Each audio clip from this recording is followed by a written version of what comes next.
Hello guys, welcome back to another Haze video. So today we're gonna actually counter Assassin Champions. As you know, this is your cheat sheet in the screen. However, obviously for this one I'd recommend you to stick around because I'm gonna explain some key concepts. Drop a like and sub if you can, it really helps me. Now let's actually talk about what your goal is when you're countering assassins.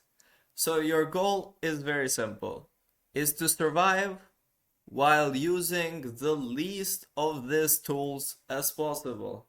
For example, yes, you have all of these options right here. You see runes, you see boots, you see enchants, you see spells. However, we're obviously talking about squishy champions surviving into assassins because obviously tanks don't really have this problem. And now your job as a squishy target is to do damage most of the time, which means you want to do as much damage, which means taking as little of these items as possible. So your job here, for example, let's say you are into Z mid lane. If you can take exhaust only into this Z mid lane and survive, you've done basically the best possible thing that you could do because you're getting max damage output from all sources.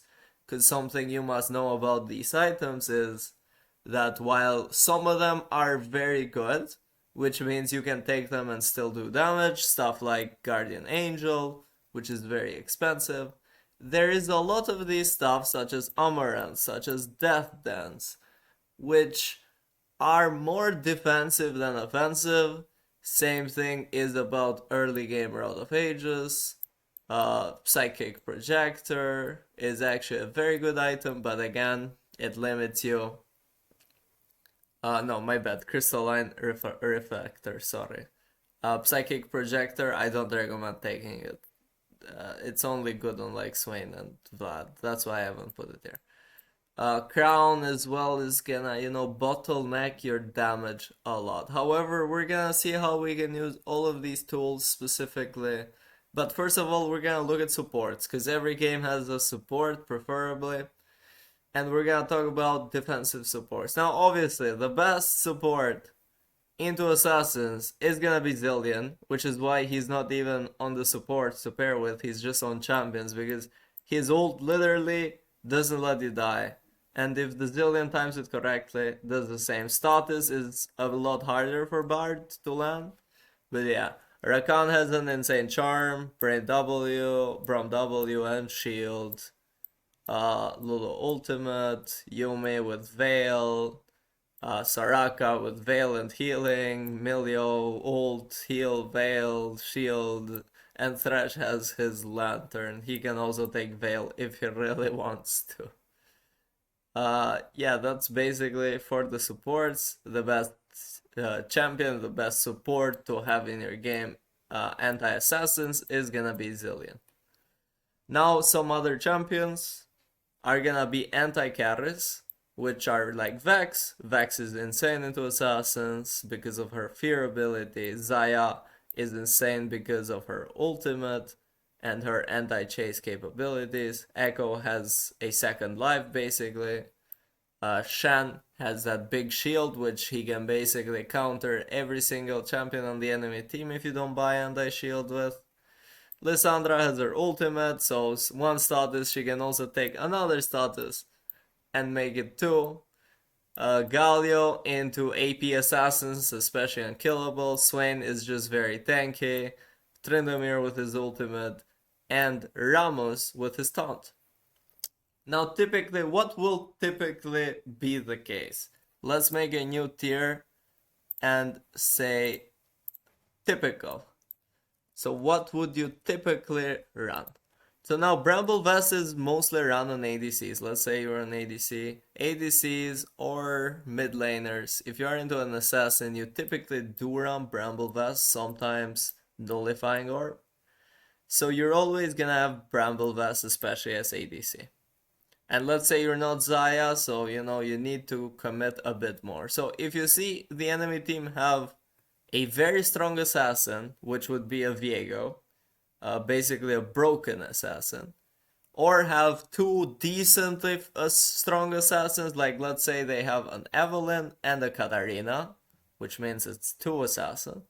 You're gonna pair the Bramble Vest with Exhaust. And to get extra sure, you're gonna rush BT. And this is okay to rush even on some collector champions. So you can just safely run this setup, typical setup, and later on you can pair it with status, and this will be your best rundown, you know? You obviously have all these situational items right here, which you can take. You always take Death Dance, Amaranth last, same with Edge of Night, and Maw probably fourth or last, while GA again fourth or last.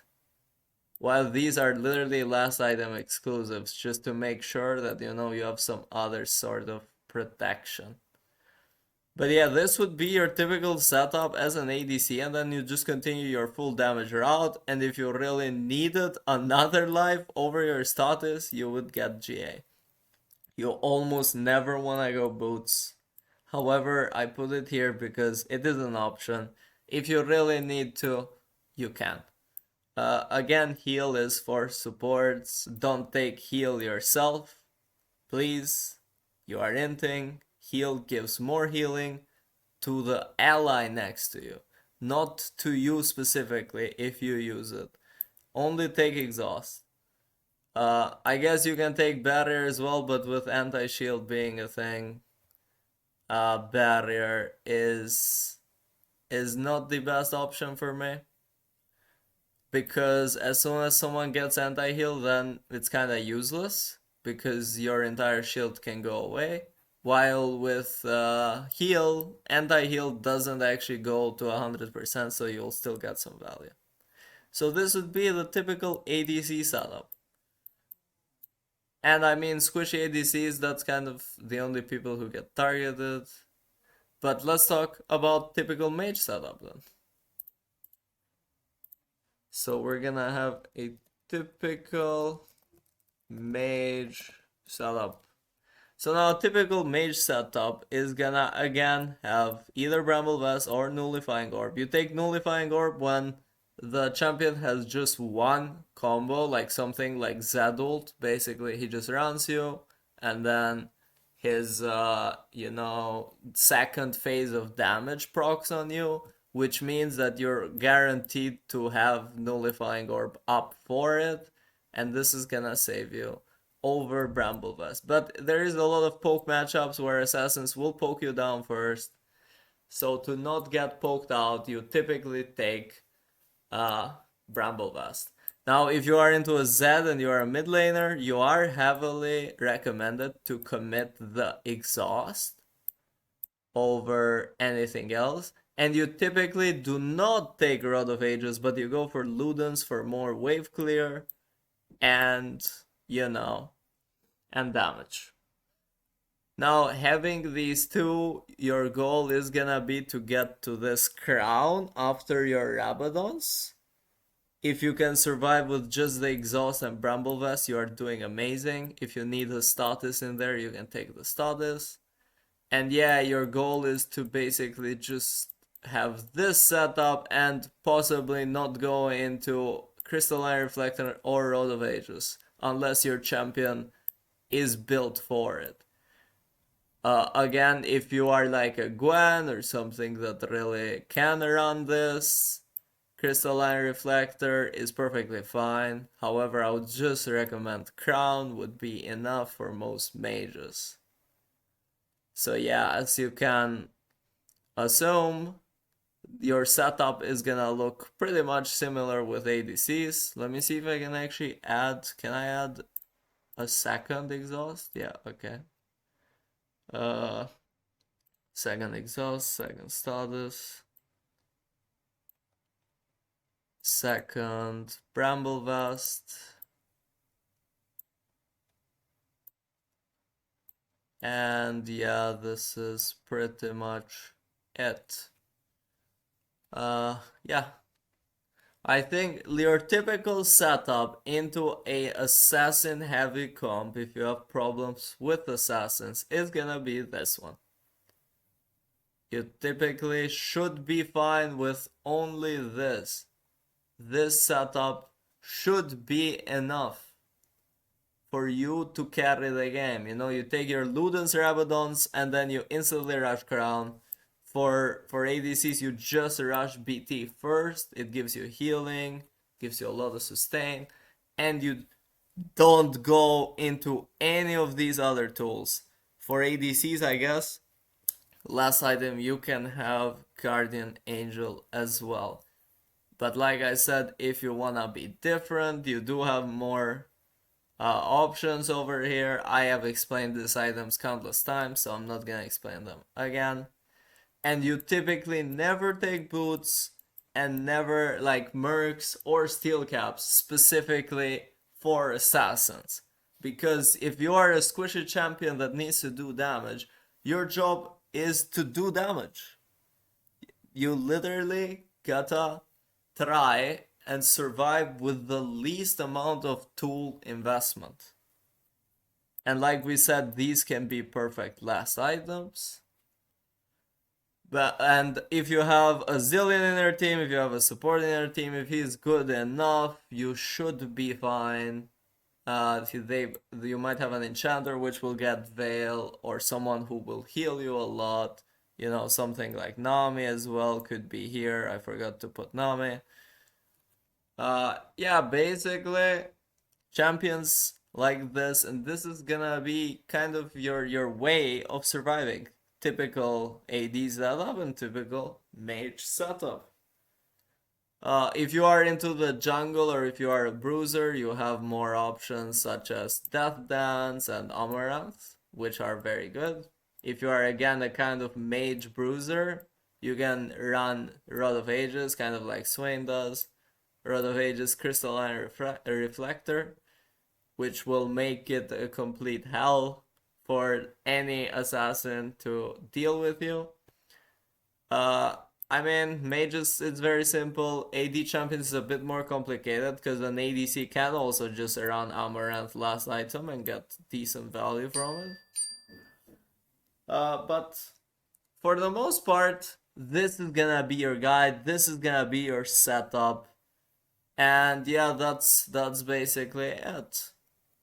You only wanna go into these items if you are very ahead, or if you know you're not playing an ADC, you're playing kind of like a bruiser champion, mage fighter, you know, these middle ground stuff. Like Swain would, for example, take Rod of Ages, and he could benefit from the Crystalline Reflector too, because he already gets HP from his passive, and he is very tanky. Uh, yeah, look at the anti-carries as we covered. Look at some of the other options that you have here.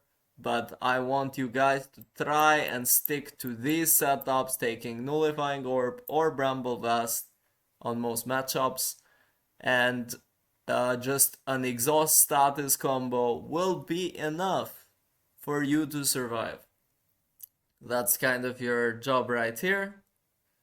If you do this and survive, you're doing your job perfectly. You will be able to do a lot of damage, and you don't have to overcommit into other stuff like this.